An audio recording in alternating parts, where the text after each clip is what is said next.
Oui, je suis très heureux d'être là, même si mon ami le présentateur a souligné la rareté de cet événement. En réalité, c'est chez moi une dilection particulière de venir ici, ne serait-ce que je brandis les identités rarement, mais ne serait-ce que par ma filiation auvergnate, du côté de mon père, qui fait que quand je viens par ici, d'une certaine manière, je viens chez moi, quand même. Alors, je voudrais parler ce soir, bien évidemment, de politique et de pourquoi j'ai écrit l'éloge de la politique. Et je voudrais, en tant que philosophe, prendre les choses d'un tout petit peu plus loin pour que soit très clair ce que j'entends par politique, pour la définition que je donne finalement de la politique. Et alors pour cela, il faut que je parte de l'idée qu'en un certain sens, pour moi, politique, l'action politique, le résultat politique est de l'ordre de la vérité.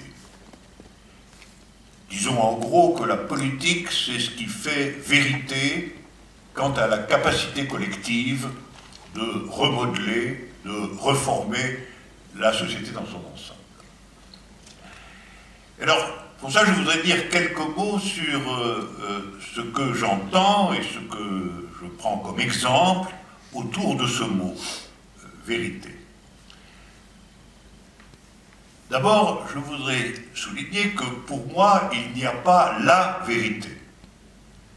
La vérité isolée, une, solitaire, est, à mon avis, un motif qui appartient à la religion. Il n'y a pas la vérité, ce qu'il y a, c'est des vérités. Il y a des vérités différentes, spécifiées, et on peut les définir comme étant des œuvres.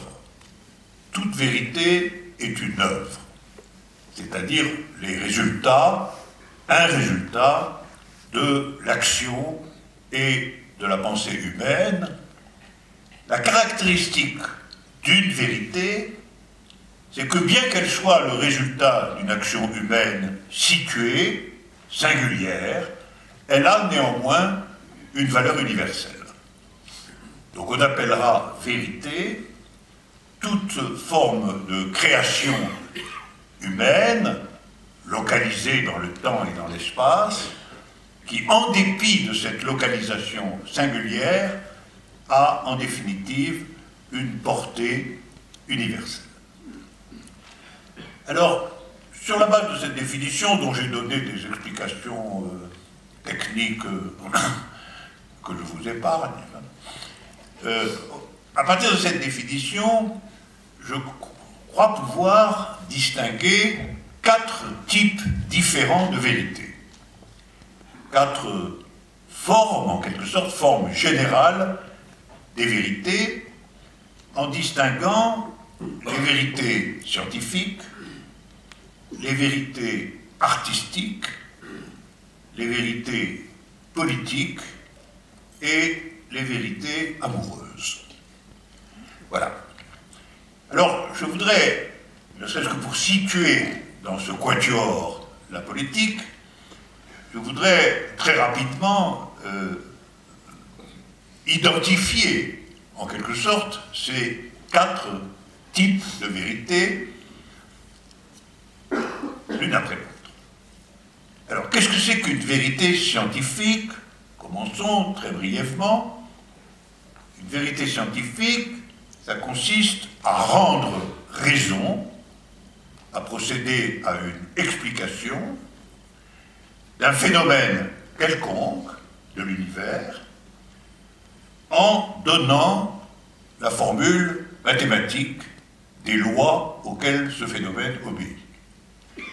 Vous avez science, au sens rigoureux, quand vous êtes parvenu à dominer et à vérifier le fait que les lois auxquelles tel ou tel phénomène obéit sont formulables mathématiquement. Et lorsque vous avez un tel résultat, en effet, il prend une valeur universelle, et que petit à petit, contre les explications fabuleuses, mythiques ou religieuses des phénomènes, on a un accord qui se fait de façon en quelque sorte nécessaire autour de la formulation des lois de l'univers matériel. Alors maintenant, si on parle des vérités artistiques, on peut la définir ainsi.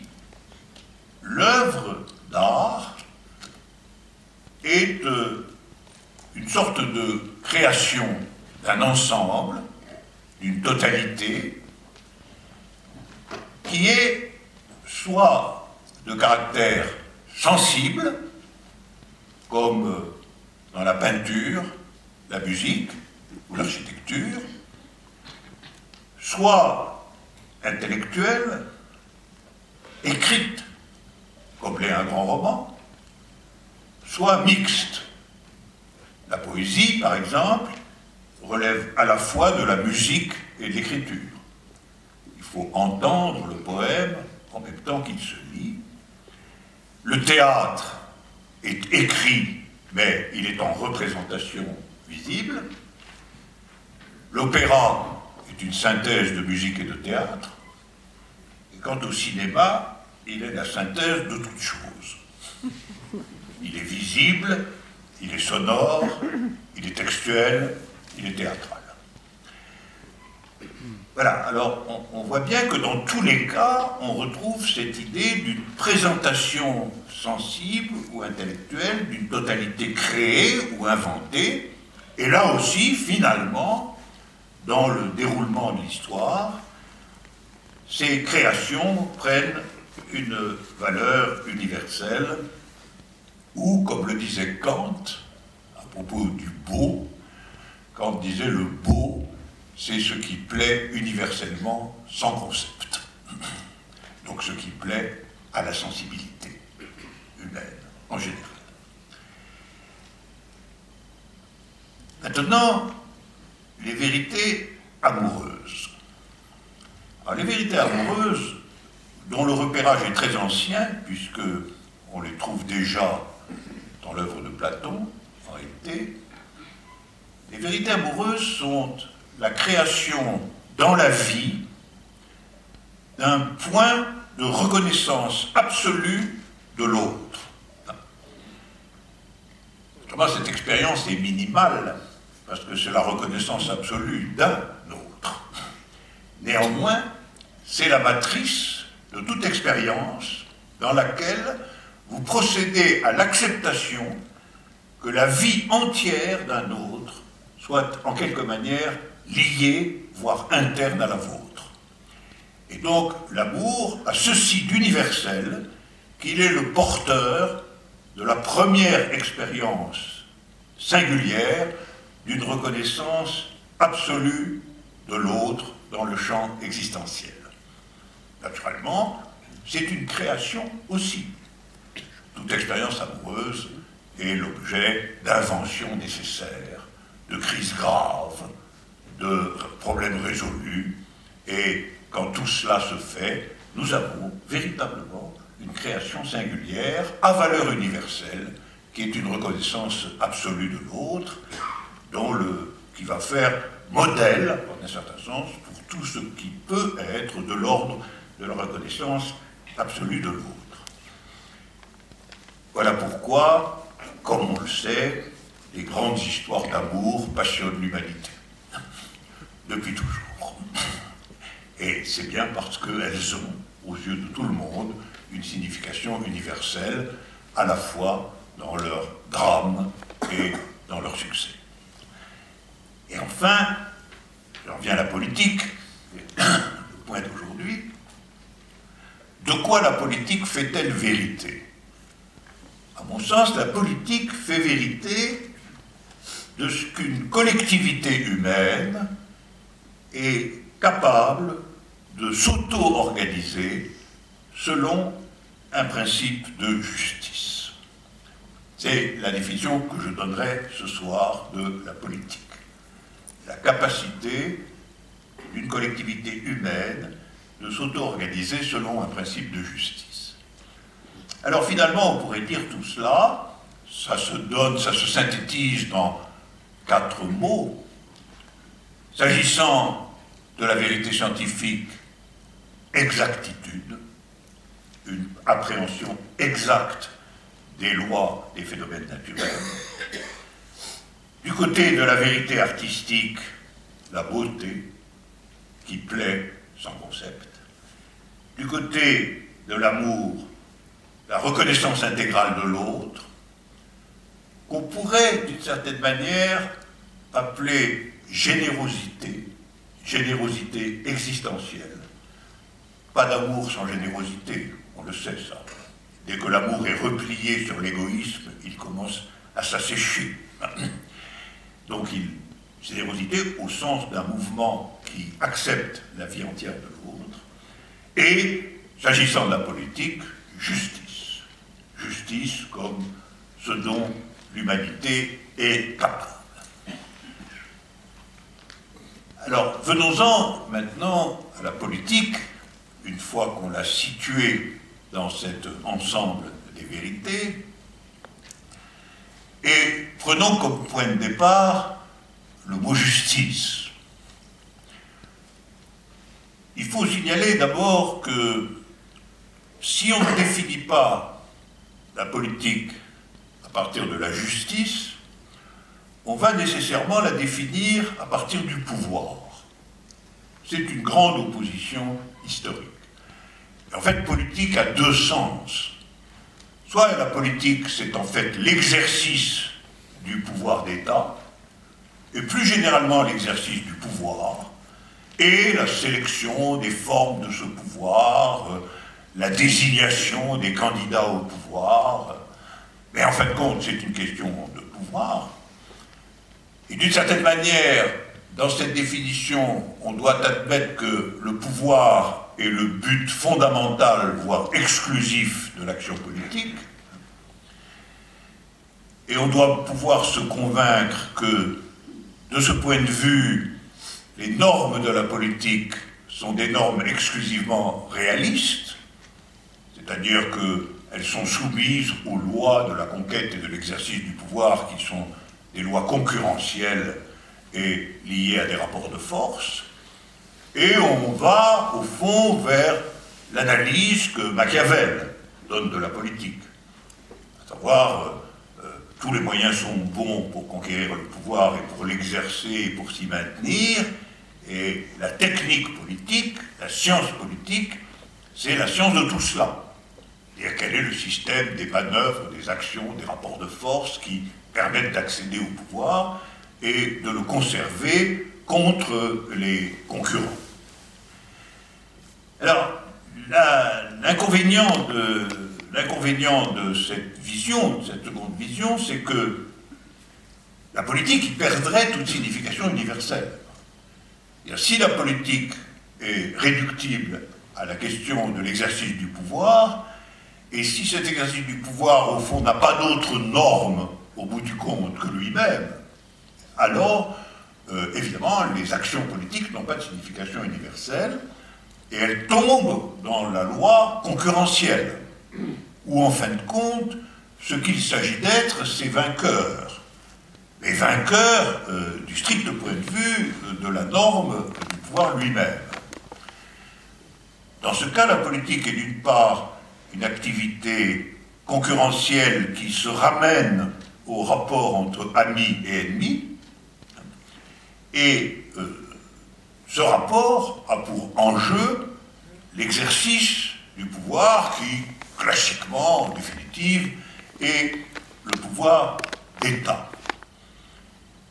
Alors, c'est en partie contre cette définition de la politique que je vais parler en faveur d'une autre conception de la politique qui, bien qu'elle ne soit pas indifférente aux questions de pouvoir, bien qu'elle concerne aussi les questions de pouvoir, n'est pas définissable à partir de la question du pouvoir, mais ne peut être définie qu'à partir de la norme auquel correspond ce pouvoir, du point de vue de l'organisation de la société tout entière et du principe de justice ou d'injustice qui va régir cette construction.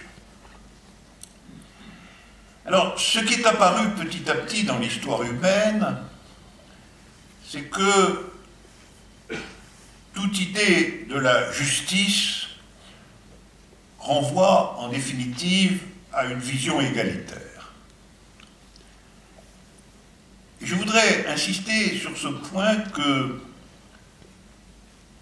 du point de vue de la conception de l'égalité et de la justice comme ayant une valeur universelle, la norme de l'égalité l'emporte sur la norme de la liberté. Alors ça, c'est une assertion provocatrice, évidemment. Mais je voudrais l'argumenter tout de même un peu. La liberté, en tant que telle, ne dit pas ce qu'est sa norme. C'est-à-dire que la liberté, en tant que telle, ne dit pas du tout quelle peut être sa conséquence effective dans le champ social. Dès le XIXe siècle, on a critiqué la norme de liberté en remarquant qu'elle fait l'économie de l'examen de qui est libre et qui ne l'est pas. Il est absolument clair, par exemple, que quelqu'un qui dispose d'une fortune considérable, le champ de sa liberté, c'est-à-dire le champ de ce qu'il peut faire, dans la société ou dans le monde, est bien plus considérable que le champ de la liberté pour quelqu'un qui n'a rien, qui est un démuni ou, comme on dit aujourd'hui, un loser. C'est-à-dire que, en réalité, quelque chose de la liberté même est soumis ou dépendant du champ dans lequel elle s'opère et des moyens dont disposent ceux dont on déclare qu'ils sont libres. Autrement dit, si la liberté se déploie dans un milieu livré à la concurrence, elle se nie elle-même d'un certain point de vue en créant des inégalités de liberté. Car il y a inégalité de liberté à partir du moment où le champ possible de pouvoir et d'action de l'un est immensément supérieur à celui de l'autre. Si vous comparez aujourd'hui même un des milliardaires de l'oligarchie planétaire à un réfugié syrien, vous verrez que l'espace de liberté de l'un et de l'autre n'ont rien à voir. La contrainte auquel le deuxième est soumis l'emporte absolument sur l'étendue de la liberté qui est la sienne. Voilà pourquoi, lorsqu'on parle de justice, on parle nécessairement d'un certain type de subordination de la liberté à l'égalité, et c'est un point qu'il faut savoir reconnaître lorsque on se heurte à une propagande constante en faveur de la liberté comme norme centrale et définitive de ce qui est appelé la démocratie. En réalité, il n'est pas du tout certain que des sociétés libres, au sens où on l'entend aujourd'hui, c'est-à-dire avec ce suffrage universel, liberté d'opinion, liberté des partis, il n'est pas du tout certain qu'une société de cet ordre, c'est-à-dire dépourvue d'égalité, soit réellement une société libre. Elle ne l'est que dans le champ de l'opposition des capacités à la liberté de ses membres. Voilà. Alors, admettons donc provisoirement que la norme prioritaire de l'auto-organisation d'une société dans la figure de la justice soit l'égalité. Alors, cela entraîne des conséquences très importantes qu'on peut tout de suite énumérer. Premièrement, ça veut dire que la société, dans son auto-organisation, compte chacun de ses membres de façon égale. C'est-à-dire qu'il n'y a pas des gens qui sont considérés comme inférieurs et des gens qui sont considérés comme supérieurs. C'est une évidence. Et c'est une évidence que déjà l'inégalité des richesses corrompt. Donc la société va compter dans tout compte de ce qui existe en son propre sein, chacun de ses membres pour ce qu'il est, en égalité avec les autres, ce qui immédiatement oblige à des transformations considérables, par exemple du rapport entre les jeunes et les vieux, du rapport entre ceux qui sont en bonne santé et ceux qui sont malades, du rapport entre ceux qui sont sains et ceux qui ont une maladie mentale, du rapport entre les hommes et les femmes, etc., etc. Et que l'égalité, c'est un travail constant pour veiller à ce que chacun soit compté pour ce qu'il est dans le corps social et non pas traité selon une position inférieure. C'est le premier point. Deuxièmement, une société égalitaire ne peut pas non plus se déclarer elle-même supérieure aux autres. Par conséquent, une société ne peut admettre un principe de clôture ou de fermeture de son être à ce qui n'est pas elle, sous prétexte qu'elle serait supérieure à son extérieur. Alors ça, évidemment, ça veut dire l'exclusion des figures de type impérial, colonial, raciste, etc. Mais ça veut dire aussi que, d'une certaine manière, tout principe de clôture, et à certains égards toute frontière, est suspecte. Parce qu'elle est toujours suspecte d'organiser la protection d'une société contre un dehors considéré comme inférieur ou menaçant, ou les deux à la fois. Et la lutte contre la clôture, contre la frontière, fait donc partie absolument de la définition de la justice comme égalité, et on ne peut pas supporter un paradoxe du genre. Nous n'accepterons pas les autres parce que notre société est juste et qu'eux ne le sont pas. Ce qui est très souvent, en fait, l'argumentation sous-jacente à l'exclusion de l'acceptation hospitalière des autres, ou comme dans le monde contemporain d'une société où il existe une grande masse de nomades, en réalité, qui circulent sur la terre en cherchant où ils peuvent vivre, parce qu'ils ne peuvent plus vivre chez eux. Alors, la clôture à ce genre de situation défait le principe de justice et lui substitue en réalité un principe de protection des avantages.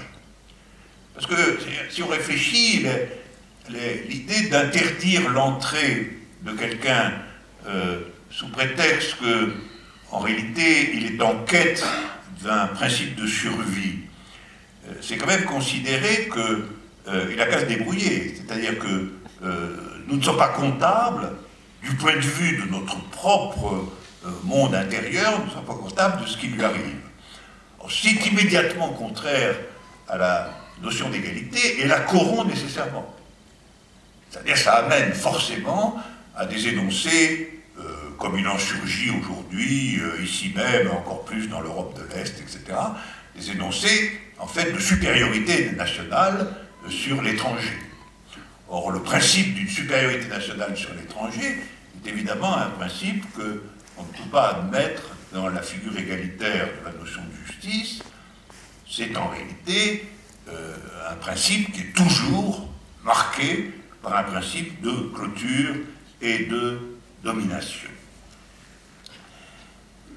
Et alors, troisièmement, c'est là qu'on entre évidemment peut-être dans le vif du sujet, l'égalité entre très rapidement en contradiction avec le principe de la liberté de la propriété privée.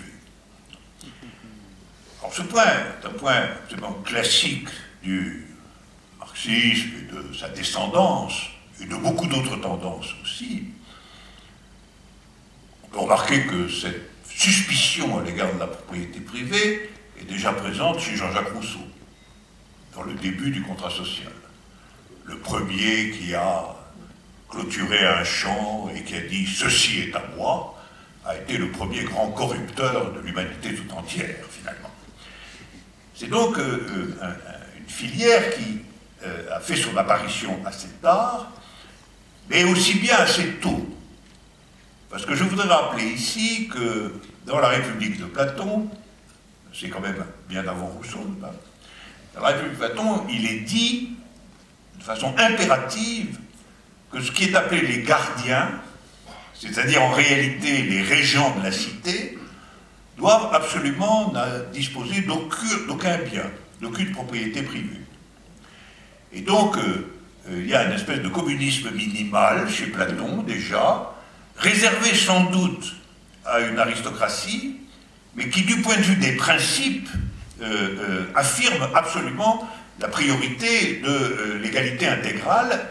Et Platon a déjà l'idée que dans la propriété privée en tant que telle, il y a un facteur de corruption de la justice. Qu'en vérité, entre propriété privée et justice, quelque chose n'arrive pas à fonctionner. Alors, sa vision la limite, cette idée, à une aristocratie, mais l'idée elle-même y est. À savoir l'idée qu'entre une société dont la norme est la justice et la complète liberté de la propriété privée, il y a une antinomie, et que, plus généralement, quelqu'un qui est soucieux de sa propriété privée est quelqu'un qui n'est pas destiné à orienter la société dans le sens de la justice.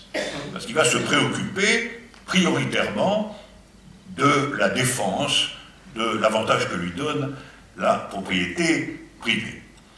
Et donc il faut dire ceci, la propriété privée, conçue sans limite stricte, est incompatible avec la justice, si la justice est de l'ordre, et elle l'est nécessairement, je crois, de l'ordre de l'égalité. Alors, on revient à l'argument de tout à l'heure. Pourquoi cette antinomie entre justice et propriété privée conçue sans limite stricte, hein? C'est pas nécessairement la propriété privée de votre mouchoir, hein, dont il s'agit ici. C'est la propriété privée conçue sans limite et s'étendant par conséquent à l'appareil productif lui-même, ou aux moyens de transport, ou aux banques, ou aux grandes institutions qui organisent finalement la vie économique et sociale. Alors, je redis l'argument majeur, c'est que celui qui possède plus, en tout état de cause, est capable de faire sans commune mesure avec celui qui n'a rien. Et d'autre part, la propriété, si elle est inégalitaire, doit nécessairement être protégée par la force. Car si vous admettez une société inégalitaire, vous admettez nécessairement qu'il y a tension et contradiction entre ceux qui possèdent beaucoup et ceux qui ne possèdent rien. Si vous admettez qu'il y a ce conflit permanent, vous devez penser qu'il existe une autorité qui va protéger les uns contre les autres. Et donc, l'État, en réalité, apparaît et surgit dans le contexte de l'inégalité radicale en tant que protecteur du droit de propriété.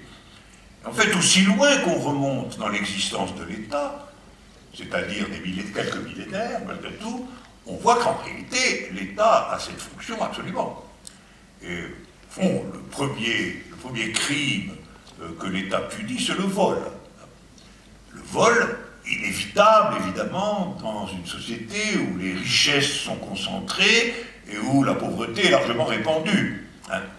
Et donc, il faut une puissance publique pour défendre intégralement la maintenance de la propriété privée contre la volonté de ceux qui en sont exclus de survivre, ou d'avoir quelque chose, ou de trafiquer, ou de devenir eux-mêmes puissants, etc., etc.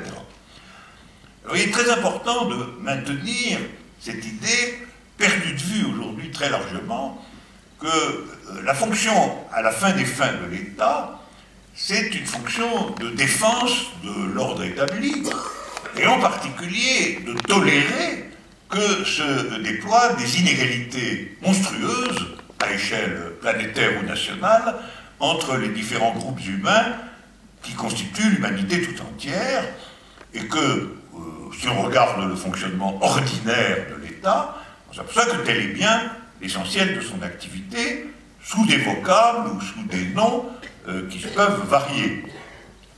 Par exemple, aujourd'hui, on explique ouvertement que la prospérité nationale est liée finalement à la prospérité des riches. C'est un argument qu'on vous lisez partout. C'est la théorie du ruissellement. C'est-à-dire que l'extrême richesse du sommet ruisselle jusqu'à la base et que finalement la prospérité d'un petit personnage, indifférent dépend finalement de la prospérité des propriétaires de Google, de Facebook, etc., c'est-à-dire des millionnaires. Le résultat de cela, nous le connaissons. C'est-à-dire qu'aujourd'hui, ou peut-être avant-hier, 264 personnes, je crois que c'était il y a 4 ans, ça, 264 personnes possèdent aujourd'hui autant que 3 milliards d'autres. Ce sont donc des inégalités monstrueuses. Je voudrais bien faire saisir que ce sont des inégalités sans précédent dans l'histoire de l'humanité. Ça n'a jamais été vrai, ça. Même du temps de la noblesse, personne n'avait la même chose que 3 milliards d'autres. Ça c'est arrivé aujourd'hui, selon la loi marxiste bien connue, de l'inévitable concentration du capital. Et que dans un régime concurrentiel, eh bien, le plus fort gagne, et celui qui a eu le plus de flair, le plus d'intuition, le plus d'appréhension des nouvelles technologies, va absorber les autres et réaliser ces concentrations et ces inégalités monstrueuses.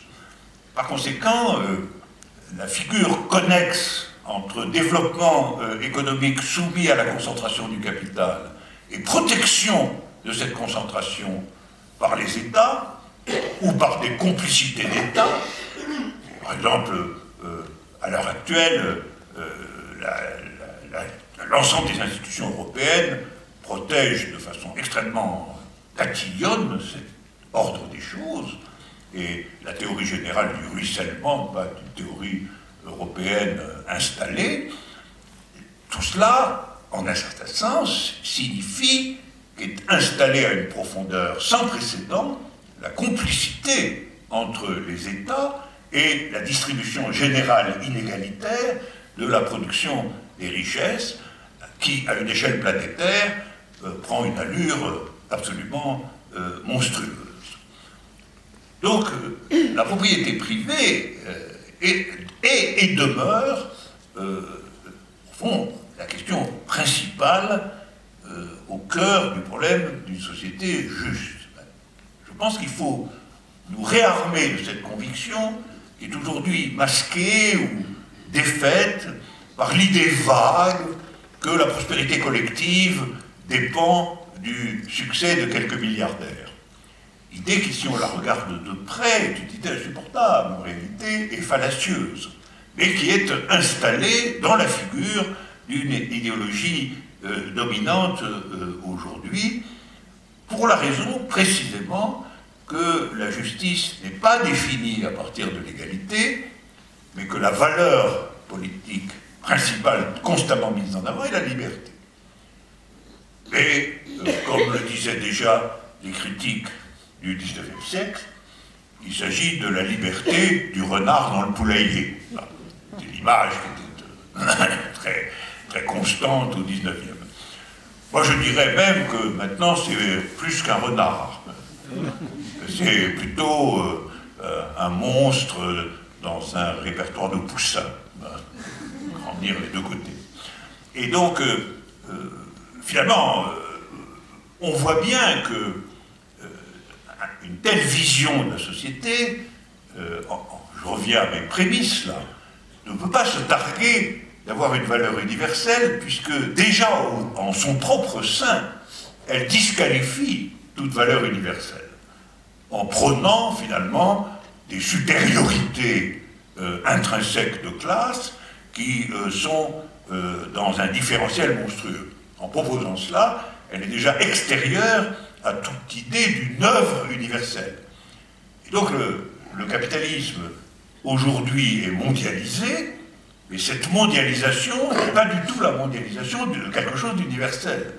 C'est la mondialisation, au contraire, d'une figure très particulière, très singulière, et à certains égards pathologiques de l'organisation générale des sociétés, masquée par son efficacité technologique et sa supériorité militaire. Mais ça, c'est les protections étatiques de sa nature propre. Ça n'est pas sa vérité intrinsèque. Alors, quand on parle de la propriété privée ainsi conçue, comme incompatible avec la justice, est donc incompatible avec finalement le caractère vrai d'une politique, on est nécessairement dans la conviction qu'il faut proposer autre chose. Il faut proposer autre chose.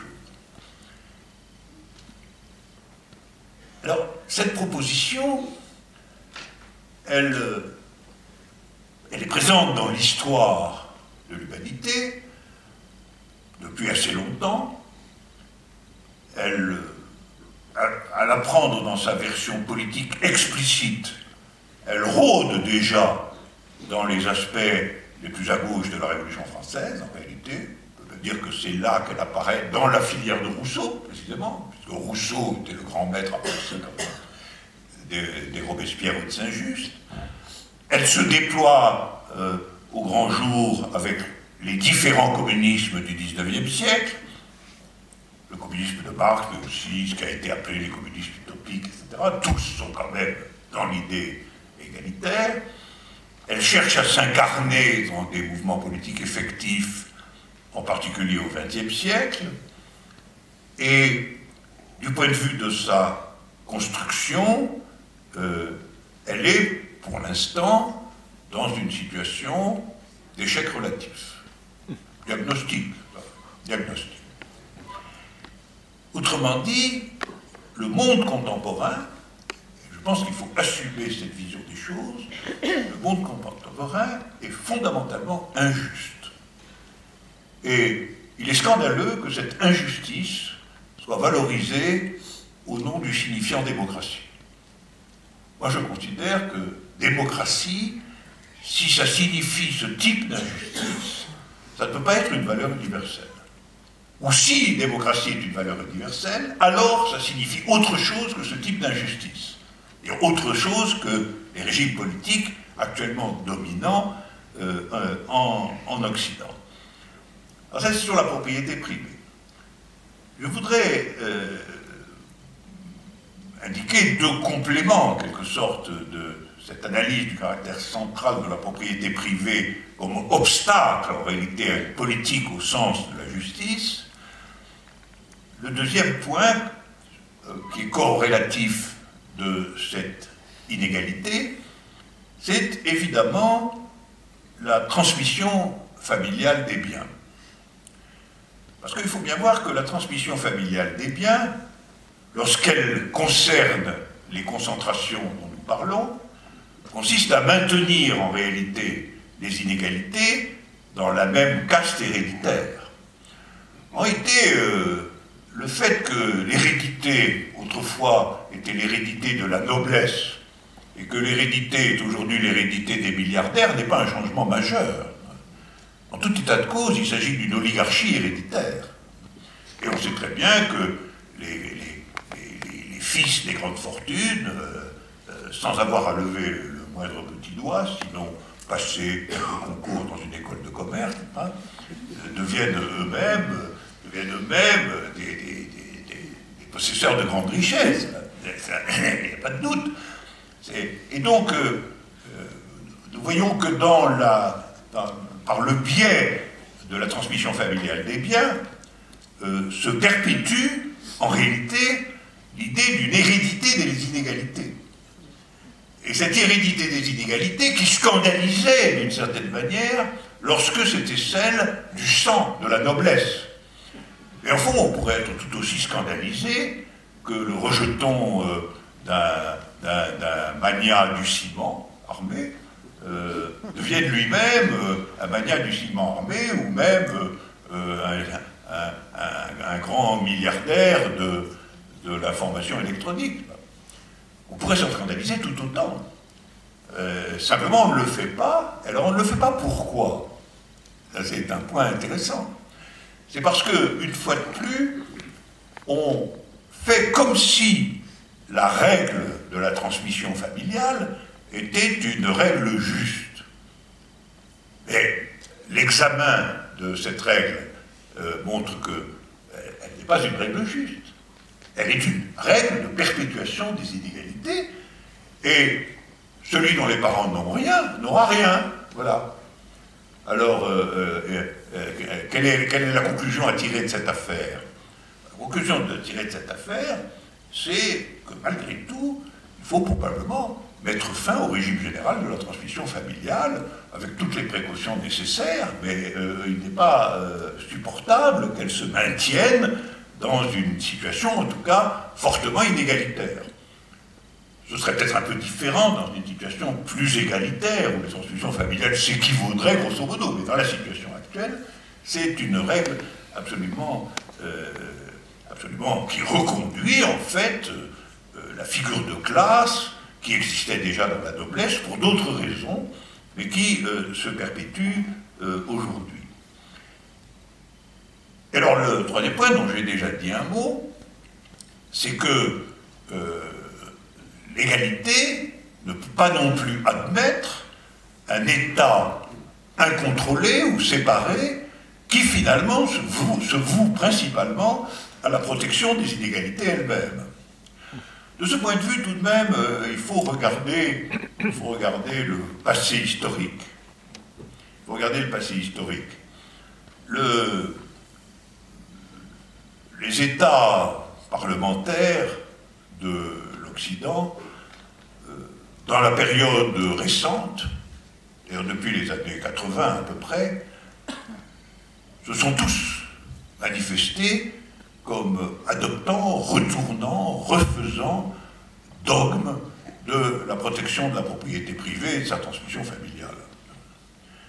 Et les quelques brèves tentatives de faire autrement, en France, la dernière est ce qui s'est passé en 81 avec le gouvernement d'union de la gauche, qui a en effet procédé à des nationalisations significatives, qui a presque entièrement étatisé le crédit, etc. Cette exception a duré en tout et pour tout 2 ans. Et dès 83, on est revenu à la fonction naturelle de l'État, qui a été de décollectiviser, de reprivatiser et de reprotéger, évidemment, les grandes fortunes et leur transmission héréditaire, sous prétexte que le monde ne nous permettait pas de faire autrement, en gros. Autrement dit, puisque la loi du monde est l'inégalité, soyons inégalitaires. C'est à peu près ça le raisonnement fait à partir de 83. Mais c'est un raisonnement qui est évidemment un abandon à la loi d'injustice qui était à cette époque dominante et qui l'est encore plus aujourd'hui.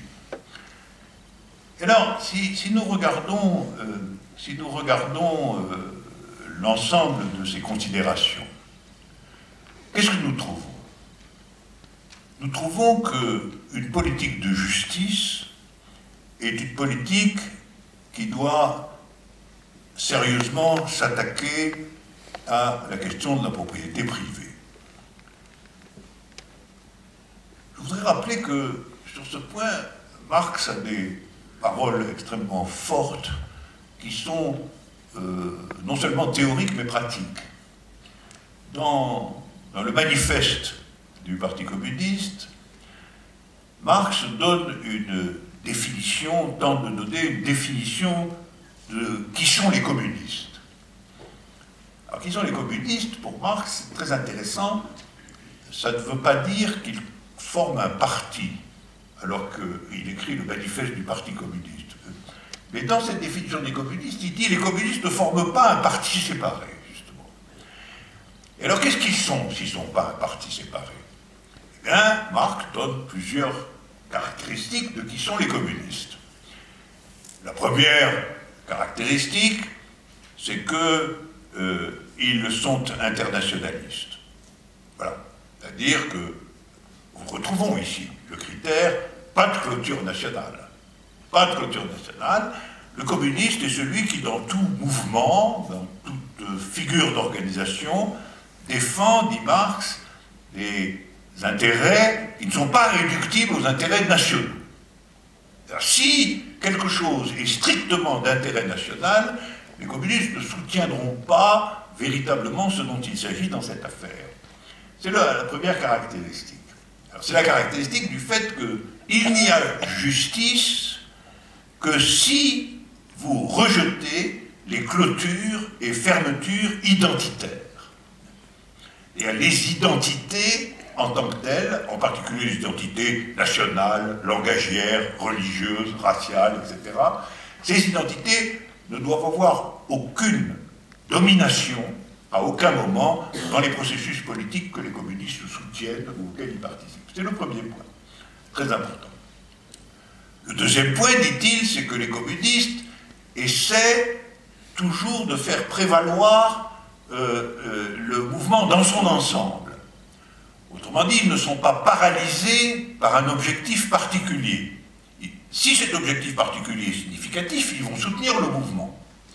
S'il est égalitaire, s'il est une revendication ouvrière, etc., ils vont soutenir le mouvement. Mais ils vont toujours soutenir le mouvement sans perdre de vue sa destination stratégique. C'est-à-dire, ils vont toujours se demander comment ce mouvement s'inscrit effectivement dans la volonté de justice, pour employer le langage que j'emploie ici. C'est la deuxième caractéristique. Et la troisième caractéristique, c'est que, dit-il, il participe activement à tout mouvement contre l'ordre établi, mais en considérant toujours, de l'intérieur du mouvement, comment il touche à la question de la propriété privée, quel que soit, dit-il, le développement de cette question.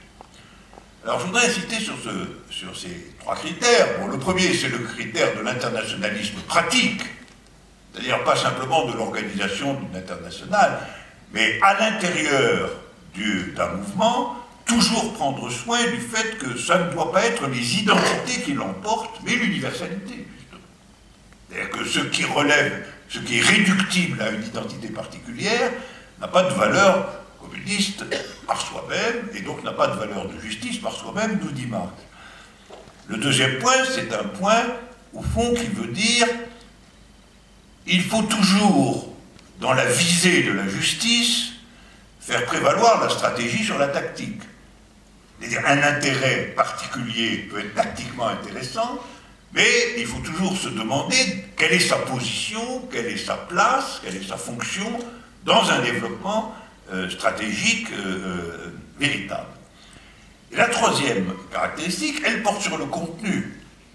Les deux premières, en un certain sens, portent sur des formes. La troisième porte réellement sur le contenu, c'est-à-dire la question de la propriété privée est absolument centrale, et cette question va servir finalement de norme à la caractéristique finale de tous les mouvements révolutionnaires, quels qu'ils soient. En tout ça, au fond, ce sont les exigences d'une politique de justice. Il y a une politique égalitaire. Et s'il est vrai que la question de la propriété est une question décisive dans l'appréciation stratégique des mouvements politiques, il en résulte aussi que la raison pour laquelle l'État est un obstacle ou un ennemi tient au fait que sa fonction est de protéger la propriété privée. Et donc il faut bien voir que l'État n'est pas un ennemi par lui-même en tant que tel. L'État est un ennemi pour la raison précise que dans l'époque historique qui est la nôtre, la fonction primordiale de l'État, de sa police, de son armée, etc., c'est de défendre le système général d'inégalité dont la propriété privée est le centre. Alors, quand on récapitule tout ça, qui définit chez Marx ce qu'est le communiste, on doit en conclure que dans les conditions contemporaines, la politique de justice, c'est le communisme. Voilà. Il faut l'appeler comme ça. Il faut l'appeler comme ça parce que, historiquement, elle s'est appelée comme ça, que les expériences historiques qui ont été tentées en son nom ont pu échouer, pour diverses raisons, mais que ce n'est pas parce qu'elles ont échoué que la perspective stratégique elle-même doit être abandonnée. Vous voyez, il est tout à fait fallacieux de dire que parce que les solutions proposées à un problème ont échoué, le problème doit disparaître. Or, en fait, c'est exactement ça qu'on nous dit. On nous dit, voyez Staline, voyez la Russie, etc. Donc, communisme fini. Et donc, on doit pouvoir assumer la position en faisant notre propre bilan de cette affaire, que des tentatives avortées, qui cependant au départ avaient donné un élan nouveau à des millions de gens, que ces tentatives avortées doivent être examinées et critiquées par ceux qui en sont les légataires, et non pas par ceux qui sont les ennemis, qui eux de toute façon sont contre, hein, quoi qu'il arrive, et que les légataires doivent reprendre les choses à la racine, à savoir ce que je viens de rappeler finalement, d'un certain point de vue, que c'est une définition effective et pratique de ce que c'est qu'un communiste, et que l'abandon du non n'a pas de raison d'être. Parce qu'en réalité, elle signifie pour tout le monde l'abandon du problème lui-même. Dès que vous liquidez ce mot, dès que vous liquidez ce nom, vous êtes en train, en réalité, de liquider la problématique qui est derrière, et on le voit tous les jours. On le voit tous les jours. Et je dirais même, de façon un peu provocatrice, que précisément parce que ce mot est maudit et consensuellement passé sous silence, c'est justement lui qu'il faut reprendre. Voilà. Ce sera mon raisonnement pervers. C'est lui qui dérange. C'est lui dont le retour dérange. Voilà. Et vous savez que le début du manifeste du Parti communiste, c'est un spectre entre l'Europe, le spectre du communisme. Ben, il y a un contentement général à croire qu'on est débarrassé de ce spectre. Et à savoir communisme, voyez ce que ça a donné, voyez comme le capitalisme est tellement mieux, etc. Mais moi je suis pour le retour du spectre. C'est presque un titre de film. Le retour du spectre. Mais je voudrais encore élargir la scène.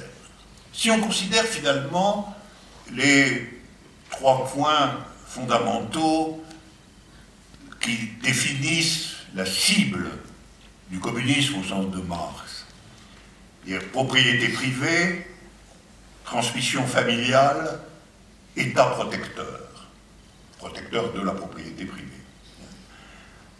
On a propriété, famille, État.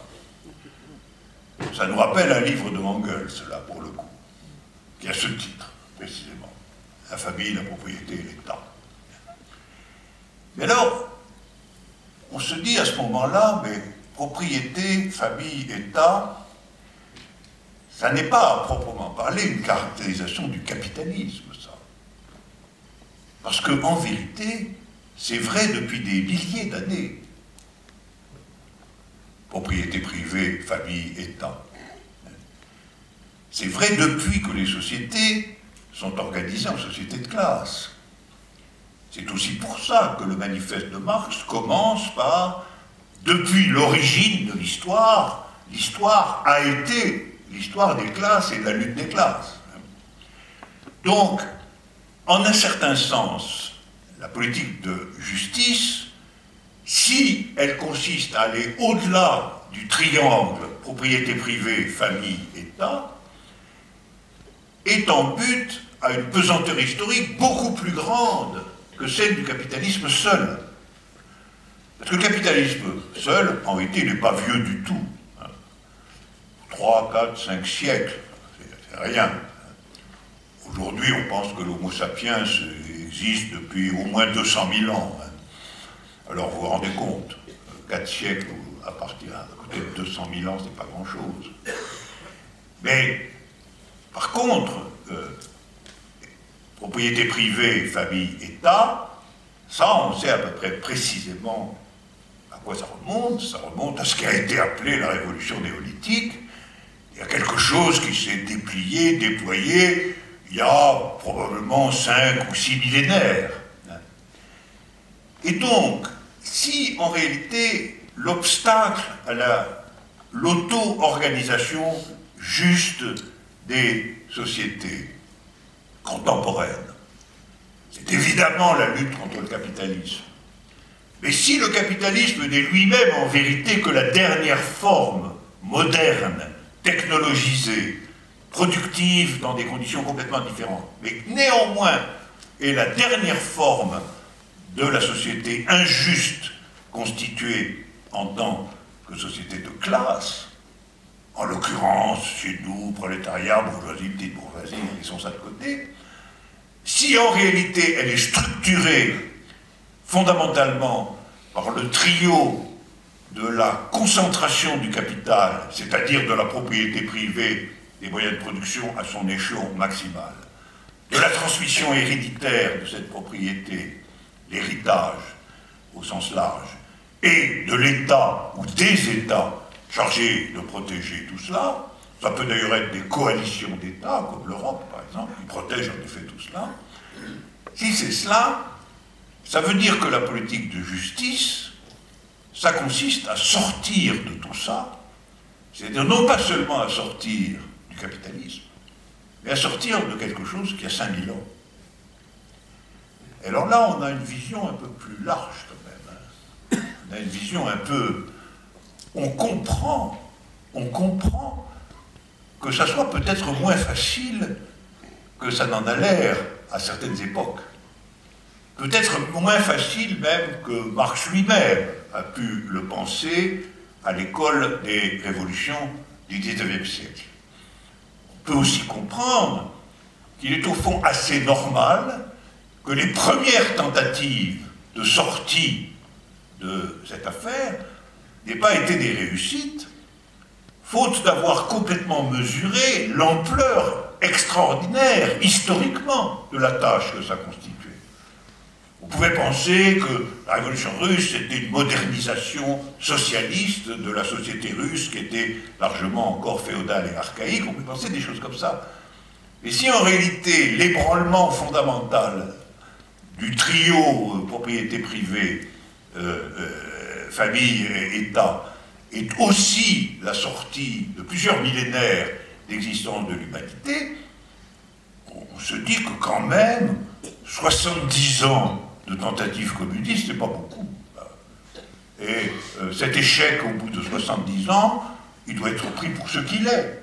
C'est-à-dire l'échec d'une tentative qui, à échelle de ce qui était demandé, et de ce qui était demandé, était déjà une tentative héroïque, intéressante, significative, qui a échoué pour des raisons que nous devons analyser précisément. Et entre parenthèses, cette analyse, elle est faite assez vite. Dans tous les cas des États communistes, ce qui s'est passé, c'est une importance exorbitante accordée au troisième terme du trio, à savoir l'État. Ça, c'est certain. C'est certain que l'appareil qui avait été construit pour prendre le pouvoir, qui était un appareil centralisé et militarisé, les partis léninistes, s'est avéré extrêmement performant pour en effet prendre le pouvoir, mais s'est avéré beaucoup trop rigide pour déplier comme il le fallait la nouvelle société sous le signe de la justice. Il a en fait considéré que tout relevait de sa propre autorité, et ça n'était pas possible. Ça n'était pas possible parce que ça maintenait dans une fixité beaucoup trop considérable le principe étatique séparé de la société et de son mouvement propre. Et donc, ce qui doit être à l'ordre du jour, si on considère tout cela dans son espace général, ce qui doit être à l'ordre du jour, c'est en vérité une conception renouvelée du communisme qui prête attention, une attention toute particulière à deux points, je crois. Premièrement, ou même trois. Premièrement, prendre la mesure de ce que l'objectif stratégique de tout cela, en tant que ça ne peut être de façon légitime que la politique de justice, que l'objectif stratégique, c'est en réalité la sortie du néolithique. Et la sortie du néolithique, c'est une affaire considérable. Voilà. Et le fait que ce soit une affaire considérable peut provoquer l'idée qu'on ne sera jamais à la hauteur de cette affaire. Elle pourrait provoquer l'idée décourageante. On voit qu'il s'agit de sortir du néolithique, franchement, alors là, vous vous rendez compte. Mais il faut plutôt partir autrement. Il faut plutôt dire, il est tout de même singulier que l'humanité, avec les transformations qui ont été les siennes, les capacités productives qui sont les siennes, soit encore néolithique. En réalité, c'est l'arriération fondamentale du capitalisme, d'être encore dans une structure néolithique. Alors qu'il se présente comme la modernité intégrale, la rupture avec... En réalité, non. Si on le gratte, si on va à son cœur, on s'aperçoit qu'il est absolument intérieur au trio fatal de la propriété privée, de la transmission familiale et de l'État, et de toutes les conséquences de cela. Et il l'est même à une échelle sans précédent, puisqu'il a été capable de produire des inégalités sans précédent. Et donc c'est non seulement, on pourrait très bien dire, pour pousser la polémique un peu loin contre les partisans du capitalisme moderne, vous n'êtes que des néolithiques enragés. Enfin, en fin de compte, vous êtes des néolithiques enragés. Et des néolithiques qui essaient de maintenir à tout prix cette structure archaïque dans les conditions de la modernité productive, scientifique, etc. Donc ça, c'est le premier point. Si on se souvient, si on a présent à l'esprit la dimension stratégique véritable de tout ça, on peut l'aborder avec, malgré tout, plus de tranquillité intellectuelle et de calme pratique, et on peut nourrir quand même la polémique contre ceux qui arguent de la modernité démocratique et capitaliste contre toute hypothèse communiste, en leur faisant remarquer qu'ils ne sont que des archaïques modernes. Voilà. Ça, c'est le premier point. Le deuxième point, c'est que il faut savoir ce qu'on entend par abolition de la propriété privée. Je pense que le concept de nationalisation, qui a été jusqu'ici le concept courant et normal de la lutte contre la propriété privée, on peut en expliquer l'origine, mais il a de sérieux inconvénients. Il a de sérieux inconvénients parce que nationalisation, premièrement, renvoie un peu trop à nation, et tout, ce qui est une limitation peut-être nécessaire, peut-être, mais qui ne peut être que provisoire. Car, je rappelle mon principe, normalement, il ne doit pas y avoir d'intervention des identités nationales dans les processus d'émancipation. Alors là, elle est massive. La nationalisation, c'est... Et il faudrait donc imaginer quelque chose qui définirait la fin de la propriété privée, non pas tant par la nationalisation, que par la réalité de son appropriation collective. C'est-à-dire, en réalité, ce qui a quand même été remué autour de la question de l'autogestion, etc. Bon. Et c'est de ce côté qu'il faut chercher un bilan différent qui économiserait le concept de nationalisation et permettrait de rendre vivant le concept de collectivisation, ce qui n'est pas la même chose. Et collectivisation veut dire l'appareil de production appartient à la collectivité. Nationalisation reste, en un certain sens, identitaire et étatique. Donc ça, c'est le deuxième point, donc une méditation sérieuse sur qu'est-ce qu'on entend par appropriation non individuelle, non privée des grands moyens de production. C'est le deuxième point. Et le troisième point, très important, c'est que, qui est lié d'ailleurs au second, c'est qu'il ne faut pas non plus que la politique de justice s'imagine que son centre de gravité est la question de l'État. Ce serait maintenir, en réalité, dans sa fonction, un terme fondamental de la période néolithique. L'État, il faut s'en méfier toujours. Il faut qu'il y ait une longue méfiance sur l'État. Et un des vices, je crois quand même, des tentatives, un vice explicable, des tentatives du XXe siècle, a été que, au lieu d'introduire une méfiance à l'égard de l'État, on a plutôt introduit son culte. Mais le culte du bon État n'est pas tout à fait sorti du néolithique. L'État, la fonction protectrice de l'État est indubitable, mais il faut aussi s'en méfier. Et nous devons remarquer que aussi bien, quoi qu'on en pense par ailleurs, aussi bien Lénine que Mao Tse-tung, à la fin de leur vie, l'un et l'autre, sont entrés dans une grande suspicion à l'égard de l'État, dont ils étaient pourtant les auteurs, les dirigeants. Vous avez les derniers textes de Lénine extrêmement violents, sur le point que, extrêmement violents, où Lénine dit nous avons finalement copié l'État tsariste. Nous sommes dans les mains d'une bureaucratie incompétente. Et où il dit, une phrase vraiment frappante, il arrive à notre parti, le Parti communiste, dont il est le dirigeant, le fondateur, il arrive à notre parti quelque chose qui arrive très malheureusement à beaucoup d'individus, c'est de se croire trop important. Donc vous trouvez chez Lénine lui-même non seulement une méfiance à l'égard de l'État, mais une méfiance à l'égard du parti lui-même en tant qu'il était devenu parti-État, en réalité, en tant qu'il avait fusionné avec l'État. Et chez Mao Tse-tung, on trouve l'affirmation tout à fait stupéfiante suivante. Et Mao Tse-tung dit, au moment de la révolution culturelle, il dit, mais on me demande où est en Chine aujourd'hui la bourgeoisie? Ce que lui disaient ses adversaires. Et Mao dit, la bourgeoisie est dans le Parti communiste. Voilà.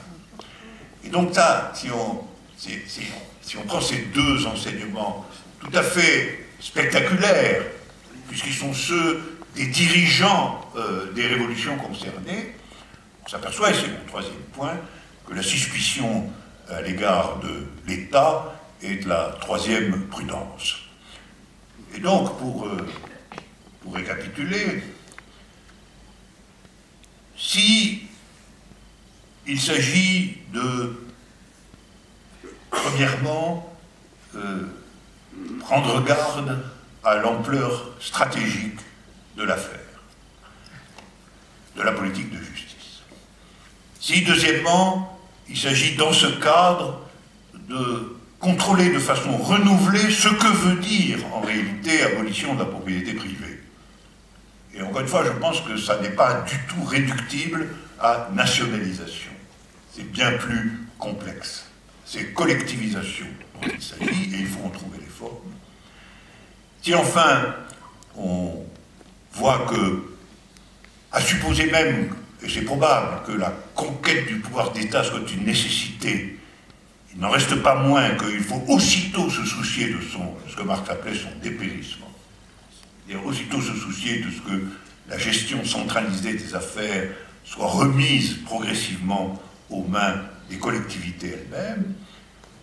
Si c'est tout ça, la politique de justice, alors on peut dire que la définition de la politique moderne est très simple, son impératif est très simple, sortir du néolithique.